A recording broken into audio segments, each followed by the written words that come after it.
Well, good morning, Lynn. Thank you so much for taking the time to be on the Meaning Project podcast. Thank you for having me. Oh, I was I used to think I was a busy person, and then I looked at your multiple websites and Yeah. singer, songwriter, therapist, psychedelic therapist, author, starter of a movement. Like, oh my goodness, that's awesome.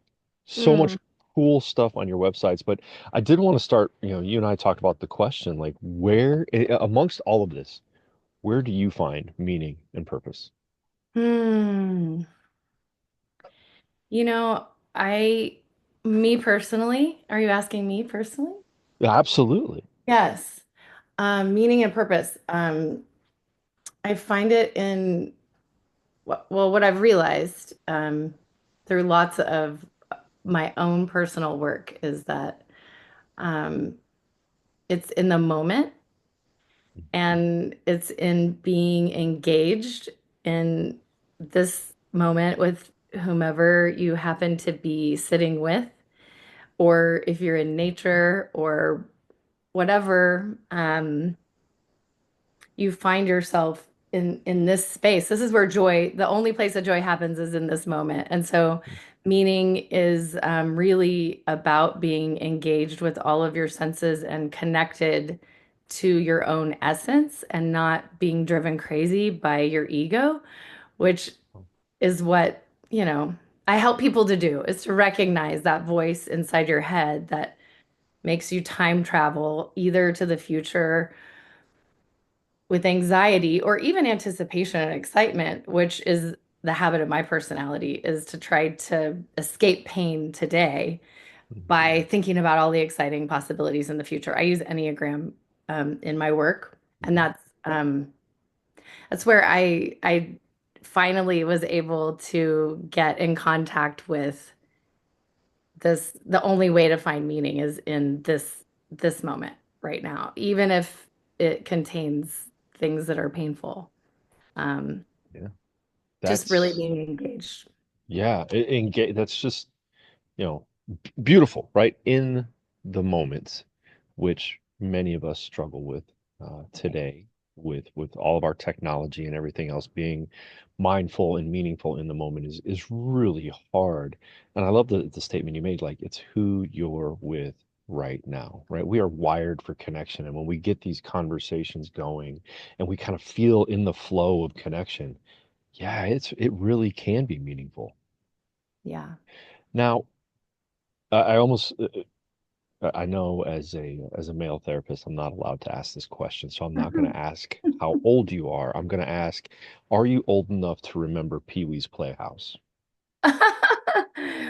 Yes, and Okay. also I don't mind saying how old I am because a lot of like my story actually revolves around these like milestone birthdays and having these like this is I want to do this before I'm 40 or I want to do this before I'm 50. So Okay. yes, I've had a big milestone this in this last year where I turned 50. And I do Well, remember Pee-wee's Playhouse. excellent. Well, congratulations. Welcome to the club. Myself Are and we a gonna group do of the dance? Are we gonna be like, well, here's the thing. what are we I doing? remember what occurred to me is the magic word every time on Pee-wee's Playhouse where the magic word would come out and everybody would just lose their mind and scream, ah. On the meaning project, Enneagram is always the magic word that I feel Oh, like really? everybody should just, well, and not for good reasons, right? For Oh, me, oh, um, really?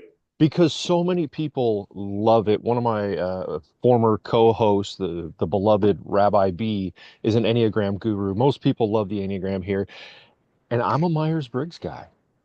Eh, Really? Yeah. Well, can you tell me why? Am I allowed to give you an interview Oh, question? absolutely, Okay. absolutely. Good. Because I think it was during COVID, I was like, well, I got nothing better to do, so I'm going to sign up for this intensive Myers-Briggs training, and I spent like Right. 40 hours in a week Uh-huh. on a Zoom screen learning about the MP, and it always resonated with me. It's Hmm. scientific, it comes from Jungian archetypes used in, we started formulating in World War II for selection. Like, I get that. There's Yeah. hard science behind it. And when I dive into the Enneagram, I just I can't get it. It doesn't resonate with me. Really? You can rattle off ENTJ, ISTP right now. And I'm like, okay, yeah, I get that. I understand that.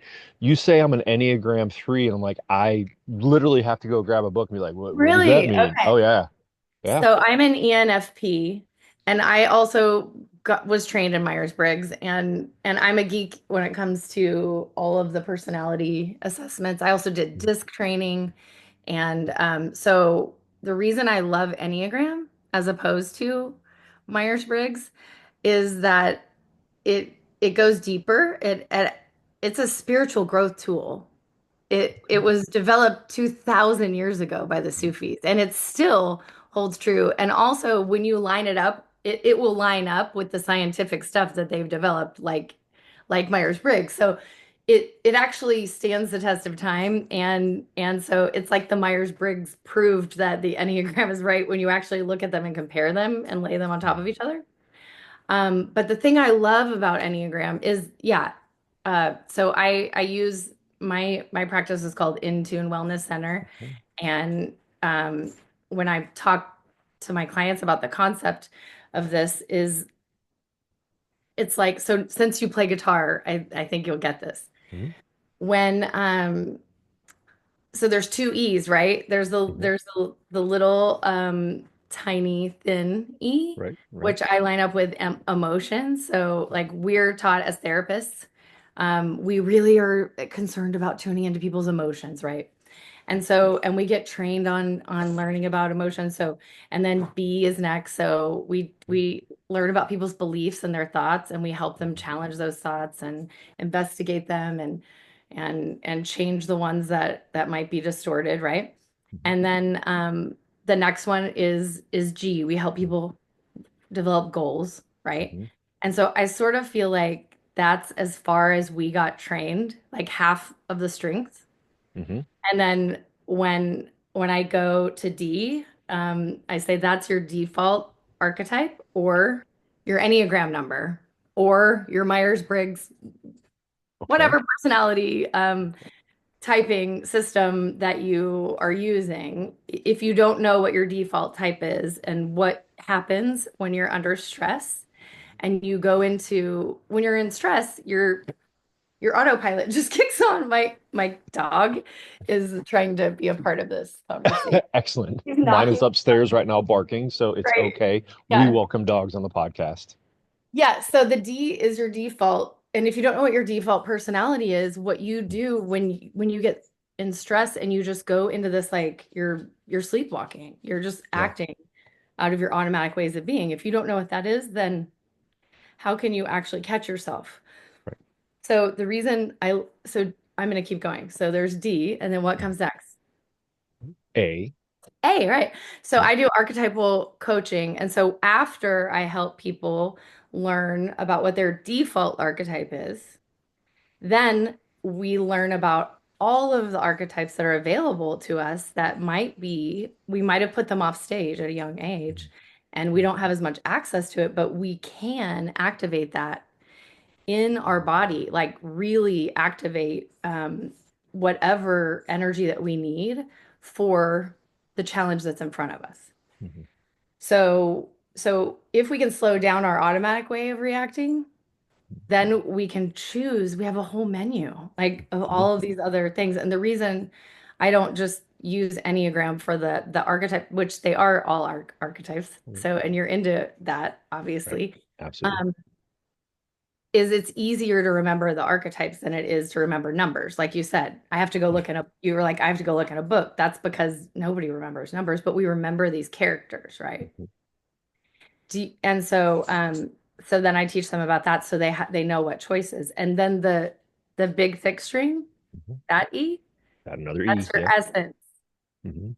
That's your essence, and your essence is that thing that we can't describe, right? That's your spirit. That's the thing that calls to you about your purpose and meaning. And that's the part we get disconnected from when we're listening to the noise of our ego constantly, and we don't even know that we have a choice.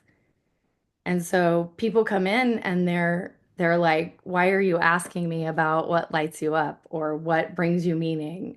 And that's the question that we started with is, what does that have to do with my anxiety or depression? It has everything to do with your anxiety or depression because you're disconnected from your essential self. You're Mhm. that child that before you were conditioned, before someone told you that you weren't good at singing or drawing, when you decided you had to be a quote unquote grown up and Mhm. you abandon your dreams, the things that made you feel like human. Mhm.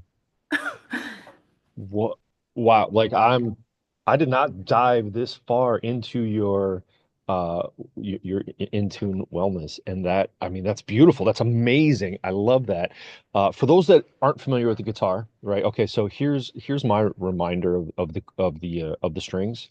And I Mhm. wish I can remember where I got this from, but it goes, Eddie ate dynamite, goodbye, Eddie, right? Or Eddie ate dinner, good boy, Eddie. But here's the problem. What you just described Right. took me 5 years, and a guitar teacher would be like, no, no, no, no, no.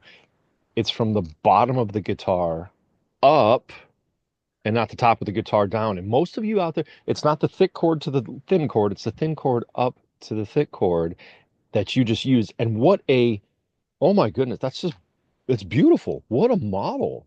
Yeah, it makes me kind of crazy when I think about how much time I spent even as a therapist because we're not taught to really get deeper than that, right? Right. Because we're just taught to look at the science-based stuff.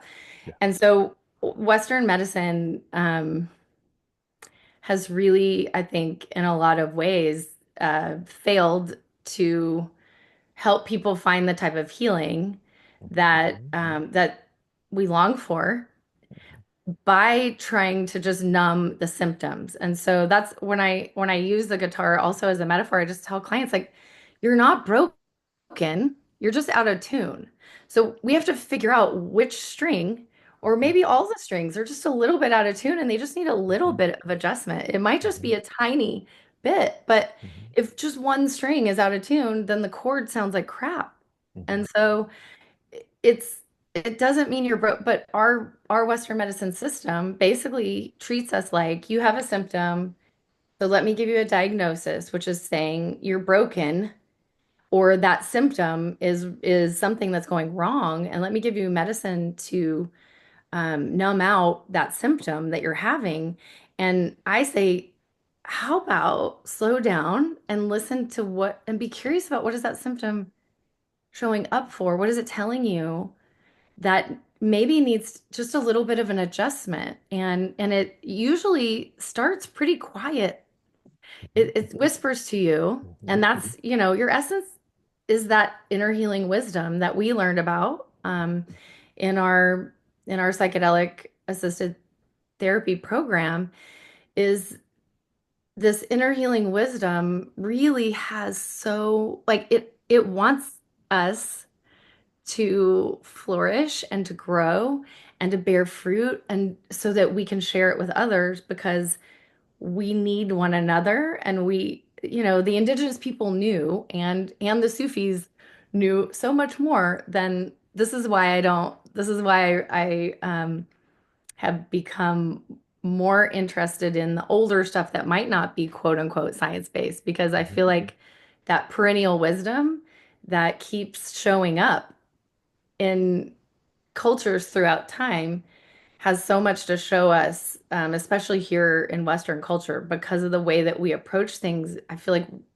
it's only those bottom strings. What Mhm. emotions are you having? What, disturbances, what symptoms are you having? Um, and it must be it's something that's wrong with you instead of teaching people to go like maybe there's something wrong with my routine. Maybe my Mhm. body needs more sleep. Maybe I need to move my body. Maybe I am isolating and not connecting with the people that love me and I'm stuck in my head and I'm in the Mhm. dangerous neighborhood that I shouldn't go to alone in my head and I'm spinning. And so anyway, I think I just look at things a lot differently than I did in the beginning when I Mhm. first became a therapist and I was trying so hard to do, what we were taught to look at symptoms and diagnoses,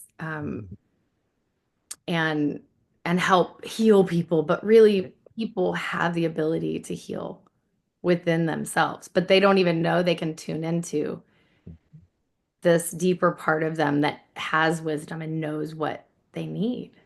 I look, when longtime listeners of the podcast are sitting there going, "Oh my goodness, these two have obviously worked together every day for the past year," right? Because like so much of what you say is resonating with my practice, my work, how I help people, and what I've said here Mhm.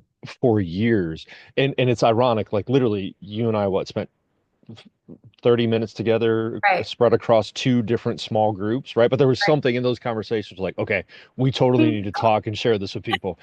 Right. Um, so many things you said, like, yeah, I've been saying this a lot, especially this year. It really has occurred to me, our not just Western medicine, but our way of training therapists really is just those three strings, right?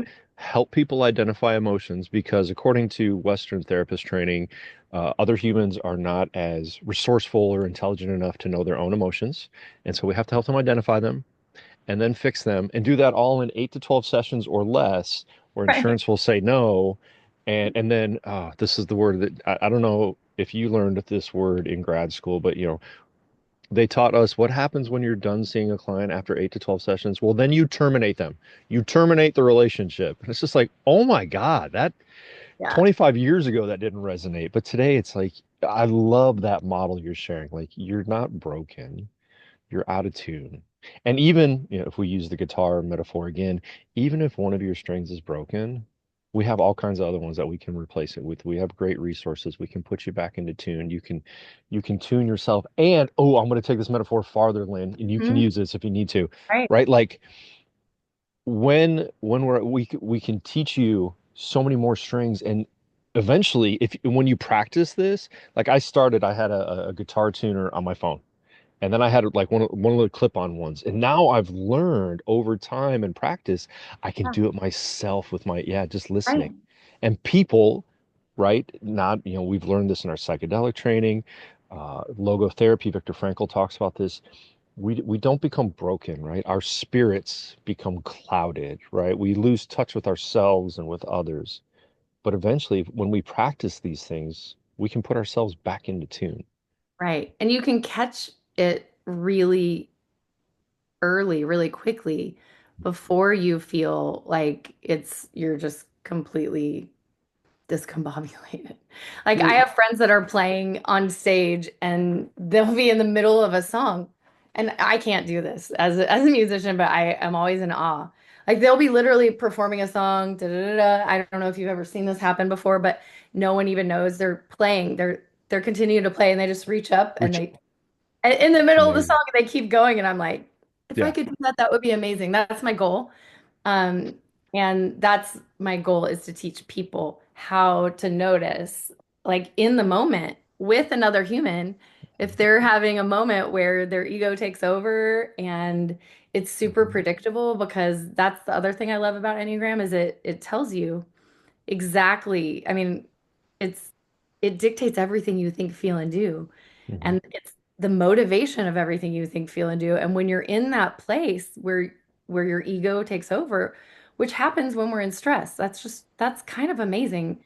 It just it takes over for us. So Mhm. thanks, autopilot. But Right. then our gifts become our, kryptonite Yeah. uh, when we continue down that path, but we feel really self-justified in it.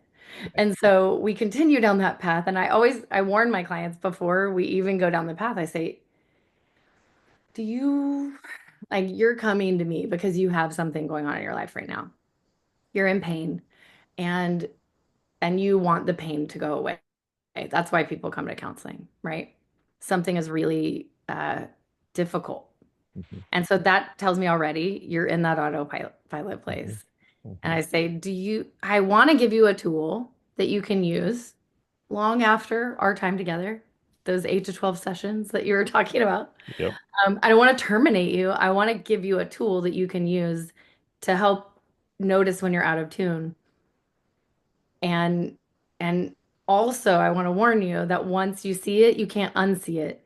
So if we go down this path where you're learning about this default and you learn, and this is really the bottom line of what I tell my clients about what I love about Enneagram compared to Myers-Briggs, and I Hmm. specifically will say it. So I'm sorry if I'm contradicting you, but I say the thing I love about Enneagram is over all of the other types is it really shows you verbatim what your crazy looks like. Hmm. And the whole, all nine of those in the unhealthiest version is the whole DSM. Wow. Okay. And so that's what made me go, what? Are you kidding me? Like, all of these diagnoses are just, if you know what your default personality type is, Mhm. then you actually know what in your most unhealthy state, what diagnoses you are prone to developing. It's so predictable. Like it's ridiculously predictable. And so if you know what your crazy looks like, sounds like, acts like, all of that, once you know that, you can't unsee it and then feel self-justified in it anymore because you're like, oh crap, there goes my personality again taking over. Like Mhm. I'm a 7 on the Enneagram. So what sevens do, and it sounds really shallow, especially for a therapist, so it's embarrassing sharing this, but sevens, the motivation of a 7 is to have fun and avoid pain. Mhm. Seven's superpower is reframing things that are painful Mhm. and thoughts that hurt, reframing it to the positive. So, of course, when I learned CBT, I mean, that's my superpower. I can reframe something Right. before any pain even gets close to me. I can reframe it. I can go, my difficult childhood was such a benefit to me. It makes me a better therapist because I know what it's like to go through all sorts of toxic things. I'm so grateful I grew up in a really toxic alcoholic family system. And I can say it with a smile on my face and also believe it because Right. sevens like just do that. Like Right. pain's coming my way. I can Right. like, boom, I'm just going Yeah. to reframe that. Yeah. And that's that, I mean, is totally what we're taught in cognitive behavioral therapy, right? Like just reframing everything, like doing the Jedi mind trick, like, no, no, these are not the thoughts you're looking for. Like change them to And different thoughts. it's a great tool to have, Hmm. but if it's Hmm. your only tool, it's It's you're not going to going to come get far. crashing down. Like Yeah. it's going to take you down because your feelings will Yeah. get stored in your body Hmm. and then become an autoimmune disease or something and it will be Right. like listen to me, listen to me, listen to me, Hmm. you actually need to tend to this. And so with Enneagram, what you have, it's thinking, feeling, and doing are the centers of intelligence, and Hmm. each of the types have a dominant one and a repressed one. And so this determines the goals once you know what someone's Enneagram type is. So I'll use Hmm. me for example. Thinking dominant, so it's like three Hmm. um, legs to the stool. It's like overgrown, the Hmm. thinking. Hmm. So I'm thinking and doing and thinking and doing and thinking and doing constantly to avoid feeling, which is repressed at a young Hmm. age. And so the goal, if I was working with me, would be catch yourself in the thinking when you get into that hyperactive thinking, especially about the future and all the exciting possibilities, because that means your personality has taken over to help you avoid something painful. And so first you have to recognize that, slow down, and then you have to go, what is the painful thing I'm trying to avoid so that you can grow what's repressed? But you have to consciously go. And so my songwriting, I thought it was about expressing my feelings. I really thought that before I learned Enneagram. Hmm. And what I learned through doing this work and really, I mean, there's a lot of contemplative practice involved where you Right. have to really slow down and check in consciously every day. Hmm. Um, what I learned is that during this time, I got a phone call that a friend of mine passed away in a car accident. And I watched myself, I observed myself do this on the phone when I'm getting this news. I'm like, my God, what are you thinking? God, what are you thinking? Like, I'm just like, and then I hung up the phone and I immediately started writing a song. My God, what are you thinking? Um, uh, it seems like the ship is sinking and I don't know if I can float. So that started coming into my head. And so then I pick up my guitar and I'm like, my God, what are you thinking? And I'm like, I'm writing, and then I go, oh my God, I know what I'm doing right now. This is not expressing my feelings. This was the fastest way for me to shift into thinking and doing by coming up with a line and then looking for rhyming words and other lines and then picking up my guitar so that I could do something that I love, that lights me up. And then I have completely avoided because now I've shifted. I'm writing words that have to do with feelings. But I am thinking and doing. I'm not feeling anymore. Mhm. And so then I had to make myself, because this is the thing. I go, oh, you can't unsee it, and then you have to actually pay attention to it. You can't use it anymore like your blankie Mhm. to cope in that way. And so I was like, oh, I've got to go lay with my dog and cry because I lost my friend. And and it's okay in this moment. I won't be held down in pain forever. That's Seven's biggest fear. If I allow the pain, if I really allow the pain, then I might be held down in pain forever and not make it back to the light, is the lie of the Seven's Mhm. personality. I know this was not the intention of today's conversation, but I'm sold, Lynn. All right, where do I go? What do I read? Because I know if Yeah, what I I've still want read. to talk to you about your Enneagram number. We'll have to do another podcast Well, later. oh no, we're gonna. I've already got it in mind. We're gonna get there. Okay. We're gonna see. Right again, all the longtime listeners are like, "Oh, I can't wait to hear what she has to say about that crazy personality." So, um, so many again, so many things resonating. That's one of my favorite things to tell clients when they're like, "Oh my God, but what if I go back to the way things once were?" And I'm like, "You can't. We've completely ruined that, right? Once the genie's out of the bottle, once Pandora's box is open, you can't go back to the same way of functioning." So it's like, what skills can you use? Here's the whole set of them. Which ones are going to work for you? What tools in the toolbox are going to help you so that you don't go back?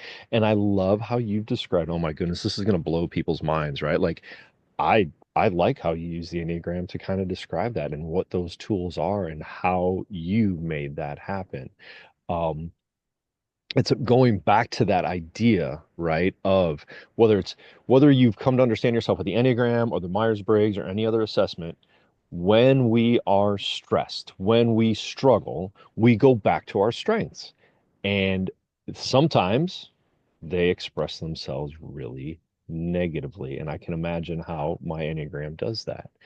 And as you said, you called that the default a lot. And that's a lot of what we talked about in psychedelic school is how do we shut down that default mode Road network. network, right?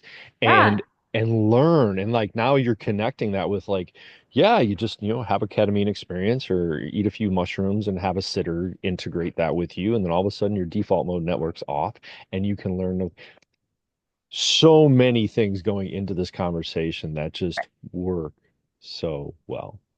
Yeah. And you've put it all together in a guitar metaphor, which I love. Sorry, I That's interrupted what there. made me so excited about when I first started learning about the research about psychedelics and about how they actually identified that part of the brain, that self-referential part of the brain, and they called it your default mode network. And I went, oh wow, I've already known this. This is the work I've been doing with clients. I'm like, we're trying to become aware of that default way of thinking that takes over. I call it like the tyranny of your personality. Like Hmm. when that part of you takes over and it tells you those really familiar stories.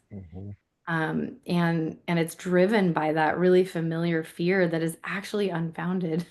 Yeah. If you are able to slow down and observe it and go, oh, that's sweet of you, personality. Like you're Mhm. trying to protect me. Thanks. Right. Thank you. Right. Also, it's okay for me to cry. I'm not going to be held down in pain forever. Mhm. Sorry. Like, Yeah. I'm really not. Like, So awesome. And when when you said tyranny, that really reminded me. I can't maybe you remember whose theory this is or who came up with this, but that idea, the tyranny of the shoulds, right? How often we yes. engage in that, like, I should be this, I should do that, I should have done this, and it's like, no, no, no. You, A, where do all these shoulds come from, right? Whose voice is that in your head? And B, you can stop shoulding all over yourself whenever you want. My clients always, when a lot of times when they end up coming back after, Mhm, they've fixed their problem and then mhm, they have another issue and then they call and they go, I still hear your voice in my head every time I say should do my about myself or about someone else. I mhm, just hear you in my head going like, oh, there you go, you're shooting on yourself again, or you're shooting on others. Like, mhm. Yeah, I've and had to apologize that for many times with that quote. Like, what if I go back and like, I'm sorry, we have ruined that. And if you but start to slip, you are going to see this bald head and hear this voice, and it's over. And they're like, son of a, oh my goodness, you're yeah. right, it does happen. So, It's true. but that's also a beautiful thing too, which goes against Western therapist training, that idea of when people come back. I love equating that with the hero's journey. It Mhm. doesn't mean you're broken or your guitar string's broken or you're out of tune again. It means life's changed. The Right. only constant in life is change and different transitions in life, going from high school to college to marriage to employment to old age to all these things, right? Like each step has an opportunity to seek a mentor, as Joseph Campbell tells us in the Mhm. hero's journey, right? Like every good hero has a mentor. It's okay if that mentor is a therapist and you come back and they're like, no, no, you're shooting again. It's okay to stop, or whatever that guidance might be. Right. So different than the medical model of, okay, you get 8 sessions, you're fixed, hallelujah, get out and don't come back. No, it's good to Right. have somebody that you can connect with and continue to come back to. Yes. All Our right, so mentors are so you important. let's go ahead and put this on display. I Okay. have heard. Now, this is going to be confusing again to some people who have listened for a while because a former occasional co-host said I was an 8, but then now he has changed that Hmm. because I think he saw a little bit of himself in me too much and was maybe over-identifying. We'll have to come back to that Skinny? because for a long time, most of my peers and therapists around me have said I'm a 1. Really? Oh, oh, Okay. okay, that's a scary reaction. No, I'm just a lot of times eights are misidentified. Sixes and eights are misidentified as each other. So that was my like ones and eights. I mean, I can see it. So do you know the motivation of each of those, or do you know the name? So the boss is eight, Mm-hmm. and Mm-hmm. the motivation of an eight, it seems to others as if an eight wants to be in control, but actually the motivation is to not be controlled by others. Ones want, they're the perfectionists. So they want to do the right thing, Mm-hmm. and it feels like, so sevens go to one in stress. So I know what Mm-hmm. it feels like to go to one. And I Mm-hmm. can't even imagine living in that place always because that inner critic is Mm-hmm. so loud and Mm-hmm. mean. And if Mm-hmm. anything is imperfect at all, Mm-hmm. so one's motivation is to be perfect, so to perfect themselves. Mm-hmm. And and also, if that's not enough, because that's a full-time job, right? For us Right. to perfect ourselves, but also to perfect everything else around them that's not perfect. Mm-hmm. And so that critical voice inside is just like constantly like telling them what to do. But if you are a one, because you're doing a lot of this, so it seems like maybe it sounds familiar. So here's a test. Um, they say this is a lot of my clients and also some of the Enneagram people. I keep hearing this over and over again. So you tell me if this is true, and I can maybe like you could go get your daughter or your wife and we could ask her. Um, when you go on vacation, are you like the life of the party? You have so much fun, you're a completely different person. You're not making your to-do list because you can't do it because you're not at home. No, I'm usually to doing. I'm making sure everybody's having a, maybe there's a combo there. I'm making sure everybody's having a good time. We have plenty of things to do, and we're going to go see amazing things. You're still to doing it? Oh yeah. Oh, we need to have more conversations about this because um, ones have a hard time letting loose. hmm So here's the interesting thing. It depends on who I'm with. When we go with other couples, there's a few good friends who even do more planning than I do, and I'm just like, sweet. I get to just Hmm. kind of follow along. And if it's with my family, if it's with the girls, my wife, or the dog, like I'm putting together lists months ahead of time. I'm like, all right, what would you guys like to do? Let's go, we'll plan this that day. Oh, totally planning the hell out of it. So I would encourage you, one, I'd encourage you to take the test. I don't even want to Hmm make guesses, but I have Okay. a third guess theory of what number you are just based on people that are closest to me hmm that are you like just described it all, and it hmm sounds I ones are very black and white too. So it's hard for me to think that you doing what you do with Yeah. this like really deep work, the meaning part. I'm not saying ones can't be deep, by the way, hmm but I think that you're so drawn to the idea of meaning, which is a very non-dualistic way Right. of thinking, and ones are very black and white. hmm And so hmm they can be drawn to things that are and maybe that explains why you like the Myers-Briggs more than Enneagram. I don't know. Could be. Could be. But I think that kind of the more esoteric stuff usually is not something that a one would be um as Good drawn point. to because you want to like ones want to fit it into Yeah. like right or Right. wrong Right. category. So, okay. So this is one of my arguments with the Enneagram is, well, it might be this, might be that. You Like, have to observe yourself. I can't. So that's the all thing. right, fair I enough. say to Fair my enough.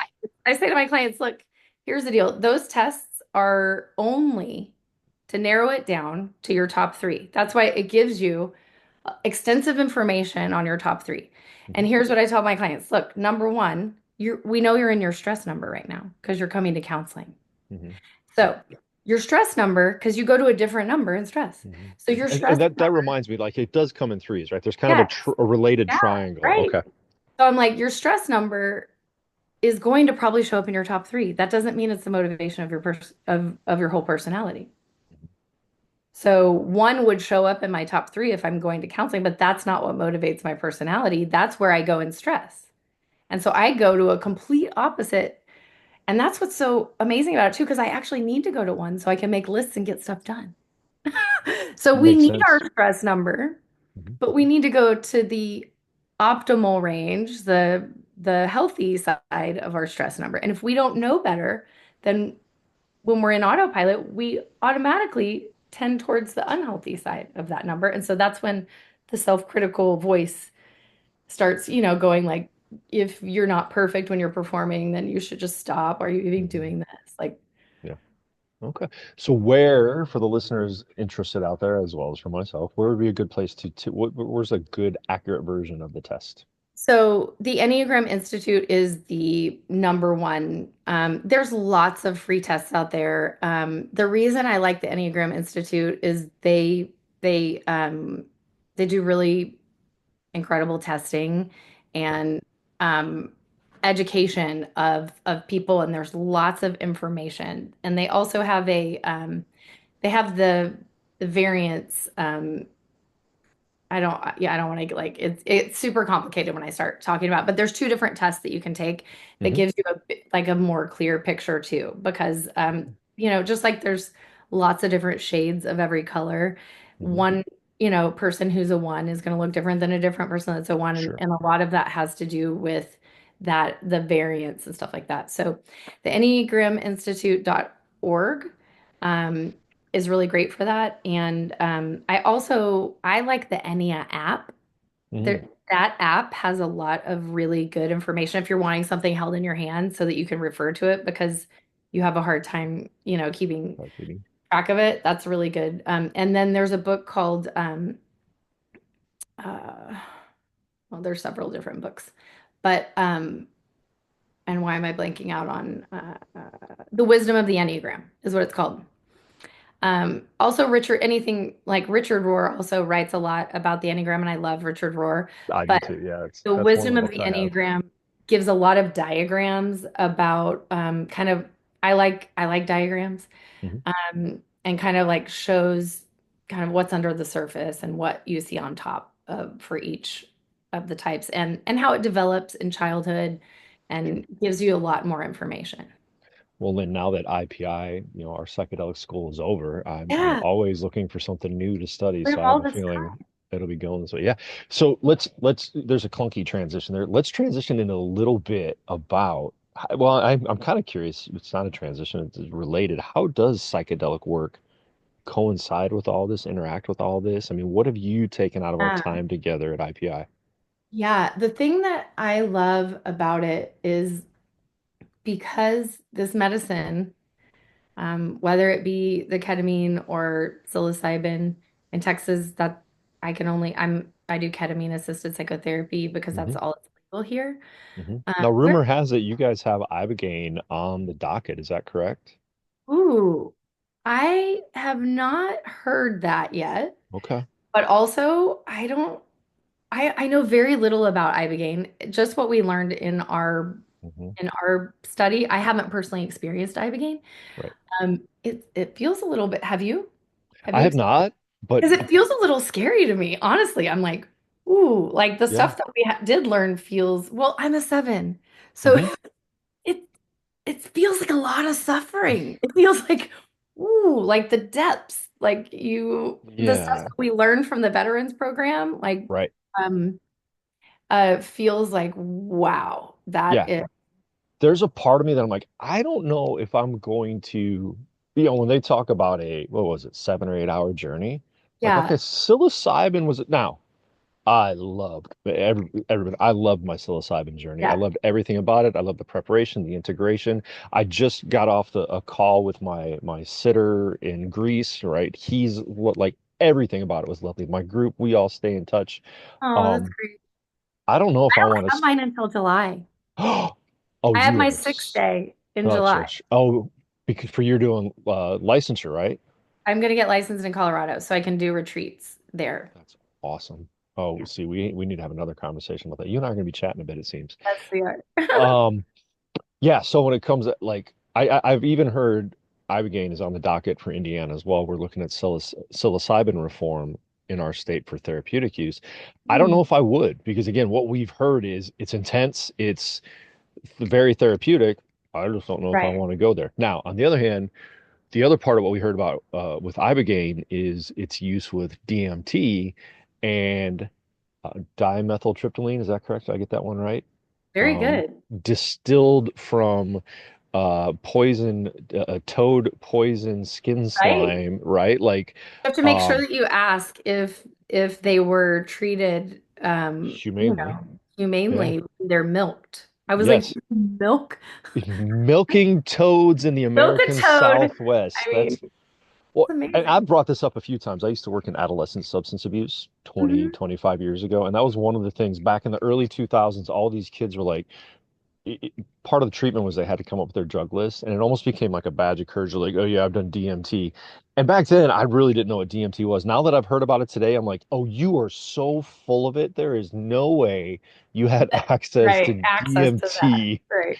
back then. But DMT is available in other sources. That is the primary way we're getting it. But they call it the God molecule because it Right. taps into something inherent in our spirituality. And it's brief, Which intense I'm and very brief. interested in that. Yeah, see, Yes. as a seven, even my personality determines which drugs I like. Ibogaine, that sounds like suffering. Yeah. The God molecule, Hmm. it's brief and you get to experience ecstasy, like Right? with God instantly. Yes, please. Yes. Yes, You're please. high-fiving the Holy Spirit for 15 minutes and then Right. you're back to normal, right? And you Yes. feel much better about life. So Right. it will be it'll be interesting to see if that comes around. But oh my goodness, we went on. Oh yeah, because of our last bit of training was all about Ibogaine and Right. DMT. Right. So you're bringing ketamine into your So I do in ketamine tune. assisted therapy in session with clients Hmm. now through Journey Clinical. So they are the Same here. prescriber. Oh, Hmm. you do too? Yep. Yeah.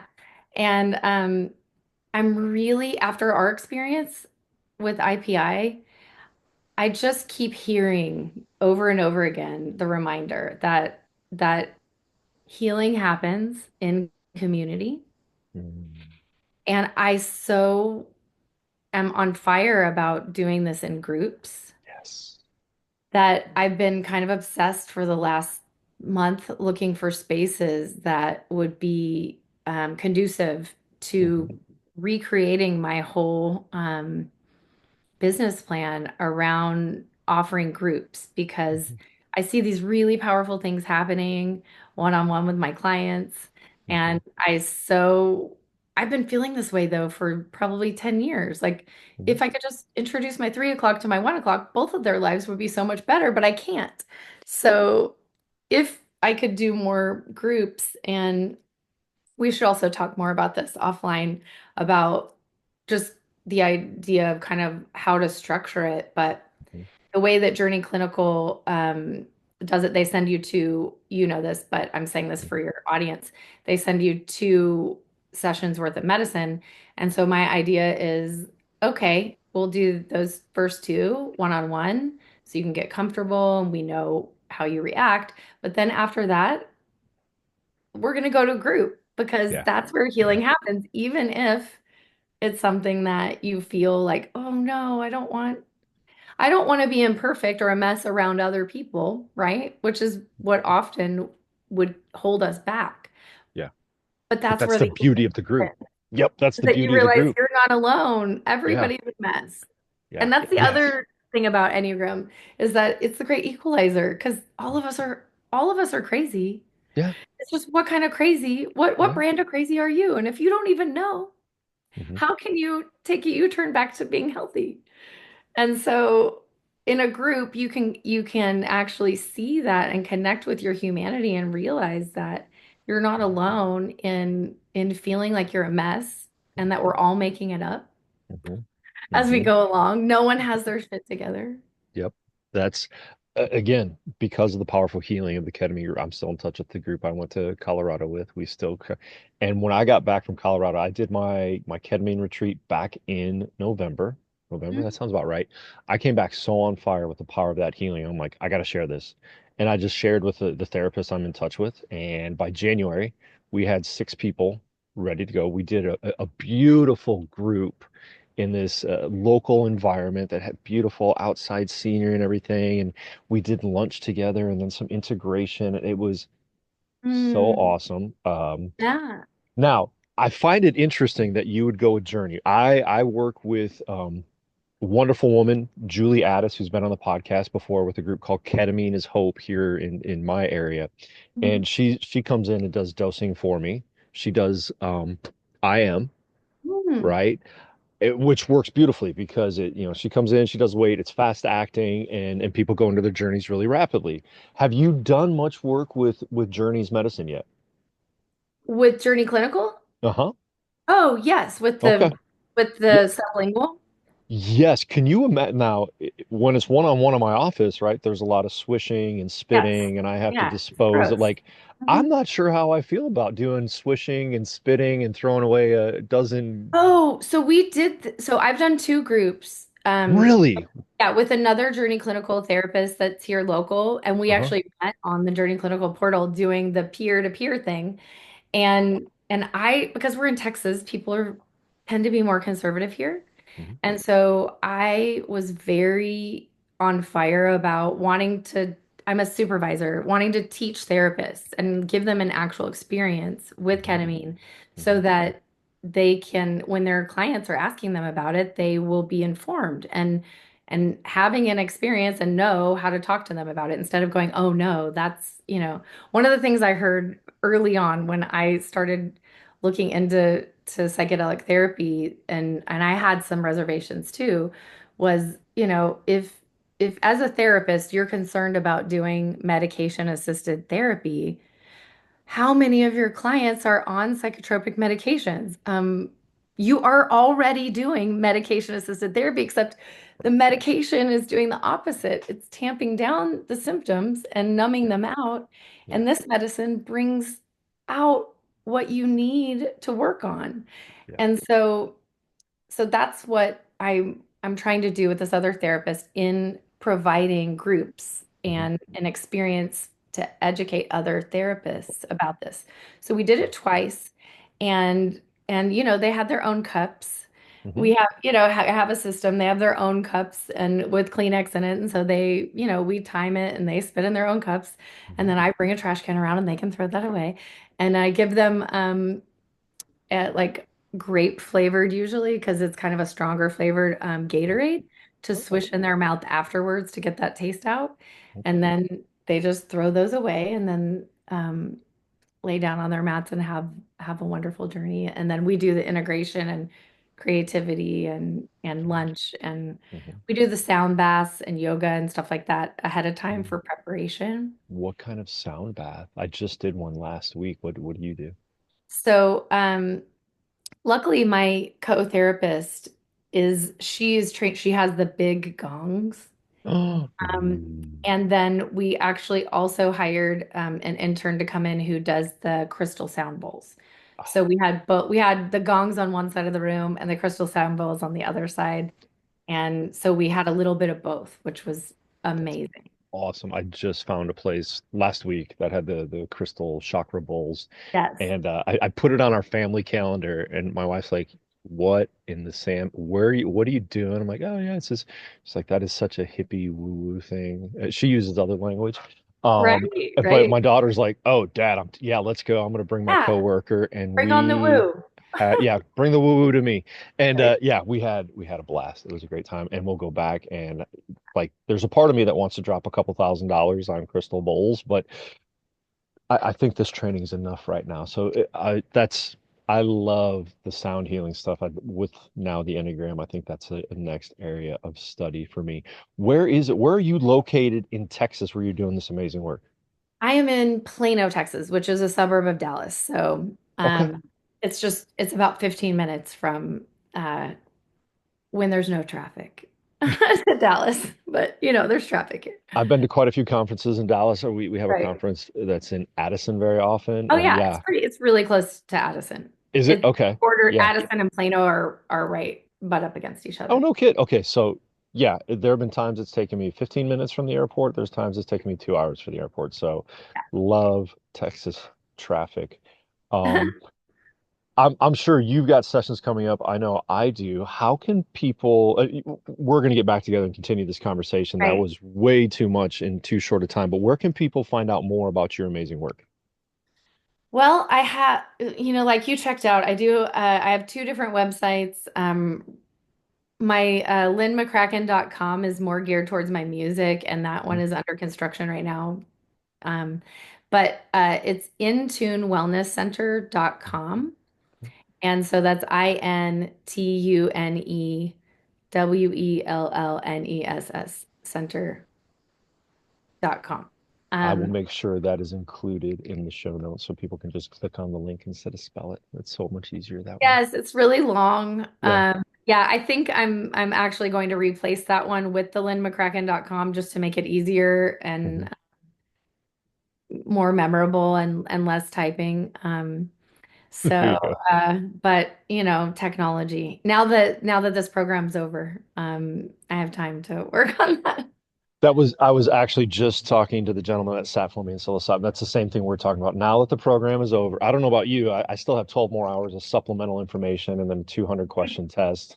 I did all of the quizzes. I was so excited because I wanted to be finished that day. I wanted to feel like I graduated. And then I Oh was my like, goodness. where's the final?